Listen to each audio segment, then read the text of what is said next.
నేనే వెళ్ళిపోవాల్సి వచ్చింది. అండ్ ఇంకొక పాయింట్, మీరు ఆ గిఫ్ట్స్ అన్ని పగలగొట్టేసింది అది ఇది అన్నారు. కొంతమంది వాళ్ళ ఇంటికి వెళ్తే తను ఇదే చెప్పింది. శేఖర్ చెప్పాడు నేను పగలగొట్టేసాను ఇక్కడ లేవని చెప్పేసి. సంతోషం అవార్డ్స్ కానీ, ఇంకా చాలా హ్మ్. అవార్డ్స్ ఏదో హ్మ్. సైమా అవార్డ్స్ అవన్నీ అవార్డ్స్ ఉన్నాయి. ఉన్నాయా చూపించిందా? చూపించింది. అవార్డ్స్ ఉన్నాయి. నేను ఇవన్నీ పాడు చేశానని చెప్పేసి శేఖర్ చెప్పాడు. ఆవిడ పగలగొట్టిన అవార్డు ఏదో ఒకటి అంటే అన్ని అవార్డులు తీసి నెత్తిన పగలగొట్టలేదు. ఒక అవార్డు తీసి నెత్తిన పగలగొట్టింది. అది రాజస్థాన్‌కి రక్తం వచ్చింది. అది రాజస్థాన్‌తోనే మాట్లాడి మనం కనుక్కోవచ్చు.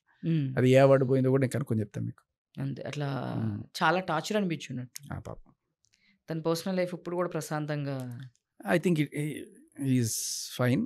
ప్రశాంతంగానే ఉన్నాడు. బట్ ఆ ఇంటి గోల కూడా అయిపోతే వన్స్ అండ్ ఇప్పుడు అది అంతకుముందు అది 1 సిఆర్, ఇప్పుడు 12 సిఆర్ ఆఫ్ కాస్ట్ ఉంది అని చెప్పేసి విన్నాం. సో దానివల్లనే ఇప్పుడు మళ్ళీ వాళ్ళ అమ్మా నాన్న ఇక్కడికి పంపించి, రాజ్ సినిమాలు తగ్గినాయి కాబట్టి ఇప్పుడు పంపించి అది తీసుకోవడానికి ఇదంతా డ్రామా చేస్తున్నాడు అంటుంది. డ్రామా ఎందుకు? ఇప్పుడు నేను కష్టపడి సంపాదించుకుని దాన్ని నేను తీసుకోవడానికి డ్రామాలు ఆడాల్సిన అవసరం ఉంది. ఇప్పుడు అది రావడానికి మెయిన్ కారణం ఏంటంటే ఆ అమ్మాయి బలవంతంగా అక్కడ టెస్ట్ చేసుకుంది. దాంతోపాటు నానా రకాల దరిద్రపు కొట్టు యాక్టివిటీస్ అన్నీ జరుగుతున్నాయని అక్కడ ఉండేవాళ్ళే రాజధాని 2-3 సార్లు నోటీస్ ఇచ్చారు. రాజధానికే కాదు, పిఎస్లో కూడా కంప్లైంట్ చేశారు అక్కడ ఉండేవాళ్ళు. నాకు తర్వాత తెలిసింది. వీళ్ళు ఆ కమ్యూనిటీలో ఉన్న వాళ్ళందరూ కూడాను పిఎస్లో కూడా కంప్లైంట్ చేశారు. రాజధానికి కూడా నోటీసులు ఇచ్చారు. జనాలు చూస్తారు.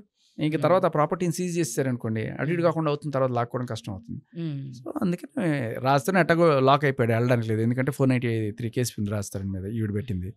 అందుకని మళ్ళీ అక్కడికి వెళ్ళి ఆ పెంట అన్నప్పుడు ఇంకా వాళ్ళ నాన్నే గట్టిగా నడుము కట్టి వెళ్ళారు.